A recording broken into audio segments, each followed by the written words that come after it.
صلح حدیبیہ جب ہوئی تھی اس میں کچھ شرائط طے ہوئی تھیں. ان شرائط میں سے ایک شرط یہ تھی جس کو مسلمانوں نے حضرت عمر رضی اللہ کو بڑا اس پر ناراضگی کا اظہار تھا. وہ شرط یہ تھی کہ مکہ سے جو آدمی اگر مسلمان ہو کر بھی مدینہ چلا گیا تو مدینہ والے واپس کریں گے، اور اگر مدینہ سے کوئی شخص ہمارے پاس آ کے واپس نہیں کریں گے. حضور نے کہا ٹھیک ہے لکھ دو.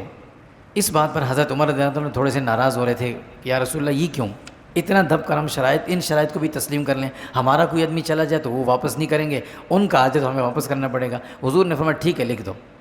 حضرت عمر کو سمجھایا عمر دیکھو وہاں سے جو آدمی مسلمان ہو کر ہمارے پاس آئے گا ٹھیک ہے ہم اس کو واپس بھیج دیں گے، اللہ نے جب اسے توفیق دی ہے وہ مسلمان ہوا ہے تو اللہ اس کے لیے راستہ بھی نکالیں گے پھر. اور ہمارا کوئی آدمی مرتد ہو کر اگر چلا گیا تو ہمیں اس کی کوئی پرواہ نہیں ہے، اور ویسے کوئی جائے گا نہیں، تو آپ کیوں کریں پھر خاموش رہیں. اس پہ اللہ کی طرف سے بہتری ہوگی. خیر یہ شرط تسلیم کر لی گئی. اب یہ شرائط ختم ہوئی تھی، جا رہے تھے کہ دو خواتین آ گئی مکہ مکرمہ سے. ایک کا نام تھا سعیدہ بنت الحارث اور ایک کا نام تھا کلثوم بنت عقبہ. یہ دو مسلمان ہو کر آ گئی اور حضور کے ساتھ کہا کہ ہم بھی مدینہ جائیں گے.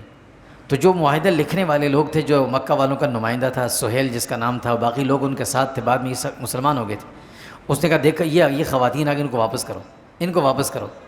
حضور نے فرمایا معاہدہ پڑھو، پہلے معاہدہ پڑھو پھر ہم بات کریں گے.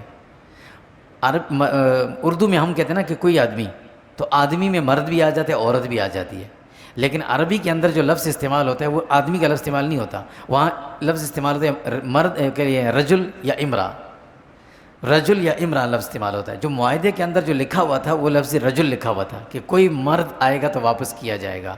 تو حضور نے فرمایا تم نے مرد کا خط لکھا ہے، عورت اس میں شامل نہیں ہے، لہٰذا عورتوں کو ہم واپس نہیں کریں گے، ہم لے کے جائیں گے. تو وہ خاموش ہو گئے. یہ دونوں خواتین چلی گئیں. ان کے